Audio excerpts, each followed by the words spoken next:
Hello नमस्कार। आज म अलिक फरक कुरामा चाहिँ छलफल डिस्कस गर्न गइरहेको छु। त्यो के हो भन्दाखेरि मानिसले सुख तथा खुसी खोजिरहेको हुन्छ। सुख भन्ने कुरा भौतिक चिजले मानिसको शरीरलाई सुविधा दिनु, कम्फर्ट दिनु हो। तर त्यो कुरा चाहिँ के हुन्छ भने क्षणिक हुन्छ। खुसी भन्ने कुरा चाहिँ कहिल्यै पनि भौतिक कुराबाट प्राप्त हुन सक्दैन। भौतिक कुराबाट क्षणिक आनन्द मात्र प्राप्त हुन्छ। क्षणिक आनन्द चाहिँ फेरि केही समय पछाडि सकिन्छ अनि फेरि पनि त्यो चाहिँ नै रहन्छ। मानिसको शारीरिक सन्तुष्टको लागि चाहिँ भौतिक कुरा नै चाहिन्छ। हामीले खाना खायौँ, खानाले अहिलेको लागि हामी तृप्त भयौँ, हामी आनन्दित भयौँ, तर त्यो दीर्घकालीन खुसीको रूपमा रहन सक्दैन। किनभने अहिले खाएको खानाले अहिलेको लागि तृप्त हामी छौँ, खुसी छौँ भने भरे कस्तो खाना हुन्छ, के हुन्छ थाहा हुँदैन। फेरि त्यतिखेर हामी बेखुसी हुन्छौँ। त्यस कारणले गर्दाखेरि चाहिँ भौतिक कुराले हामी दीर्घकालीन आनन्दमा, खुसीमा हामी पुग्न सक्दैनौँ। हामी सुखी हुन सक्छौँ, एकछिन कम्फर्ट हुन सक्छौँ, एकछिन सहज भएकोमा आनन्द महसुस गर्न सक्छौँ। एकछिनको लागि मात्रै हो त्यो लामो समय हुँदैन। हाम्रो मानव जीवन पनि लामो समयसम्म छैन। त्यस कारणले गर्दाखेरि चाहिँ हाम्रो मानव जीवन केही 100 वर्षको लागि होला। समय त वर्षौं वर्ष गनेरै सकिने छैन नि त। समयलाई त हामीले हाम्रो उमेरकालसम्म पो गन्छौँ त, सधैँ त्योभन्दा बढी गनेर त सम्भवै छैन। समय त अनन्त रूपमा गएको छ, बगेको छ। त्यसलाई हामी गन्न सक्दैनौँ। भने जस्तै हामी खुसी हुने कुरा पनि त्यो सम्भव छैन। किनभने मानिसको जीवन एउटा अस्थायी छ। अस्थायी रहउन्जेल, अस्थायी समयसम्म रहउन्जेल हामी केही आनन्दित हुन्छौँ। त्यसपछि त शरीर त त्याग्नै पर्ने हुन्छ। त्यस कारणले हामी चाहिँ बेखुसी हुन्छौँ अथवा हामी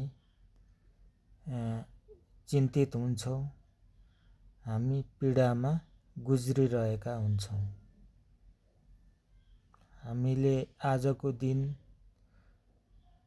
भोलिको दिन गर्दै हाम्रो समय, हामीले भोग्नुपर्ने एउटा शारीरिक आनन्द कुनै समयसम्म निश्चित भएर फेरि त्यो चाहिँ हामीले भोग्नुपर्ने कुराहरू चाहिँ भोग्न पाउँदैनौँ अथवा भोग्न सक्दैनौँ। भोग्न चाहन्छौँ तर भोग्न सक्दैनौँ। हाम्रो उमेर लगभग 100 को नजिक हुँदै जाँदाखेरि हामीहरूले चाहन्छौँ तर शरीरले साथ दिँदैन, शरीरको अङ्ग प्रत्यङ्गहरूले हामीलाई साथ दिँदैनन्। त्यस कारणले गर्दाखेरि चाहिँ हामी अहिले शरीरको लागि सुरक्षा गर्ने, शरीरको लागि आनन्द गर्ने चिज हामीले खोजिराखेका हुन्छौँ, तर पछि गएर त्यस शरीरले त्यो तपाईलाई जवानीमा हुँदाको आनन्द दिने चिज बुढ्यौली भएपछि आनन्द दिन सक्दैन। त्यस कारणले गर्दाखेरि चाहिँ यो भौतिक शरीरलाई सुखी बनाउने कुराबाट हामी चाहिँ खुसी हुन सक्दैनौँ, किनभने अन्ततोगत्वा हाम्रो शरीरले हामीलाई भौतिक चिजसँग सँगै रहिरहन साथ दिँदैन। त्यो साथ नदिए पछाडि हामी दीर्घकालीन खुसी हुँदैनौँ। त्यस कारणले कोही कसैलाई कुनै पनि द्रव्य दिएर केही क्षणको लागि खुसी भए पनि ऊ सधैँ खुसी हुन सक्दैन, किनभने तपाईले दिएको द्रव्य उसको जवानी छाउन्जेल मात्रै हो। बुढ्यौली भए पछाडि उसले जति नै द्रव्य भए पनि त्यो द्रव्यबाट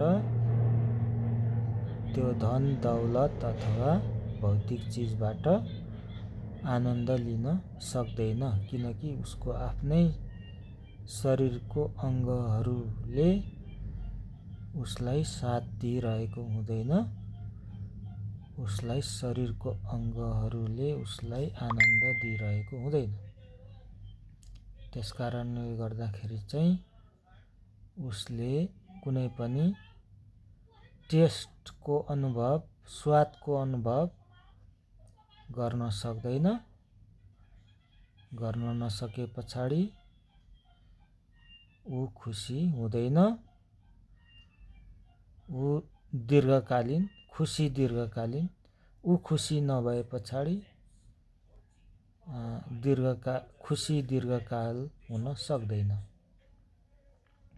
त्यस कारणले भौतिक चिजबाट मान्छे खुसी हुन सक्दैन, सुखी हुन सक्छ, क्षणिकको लागि रमाउन सक्छ, क्षणिकको लागि आनन्द गर्न सक्छ, तर यो दीर्घकालीन छैन भन्ने चाहिँ विभिन्न धर्म काव्यहरूले, विभिन्न अनुसन्धानहरूले, विभिन्न भोगाइहरूले, विभिन्न दर्शनशास्त्र फिलोसोफर हैन विद्वानहरूले भनेका अथवा भोगेका अथवा देखेका अथवा रचेका कुराहरू हुन्।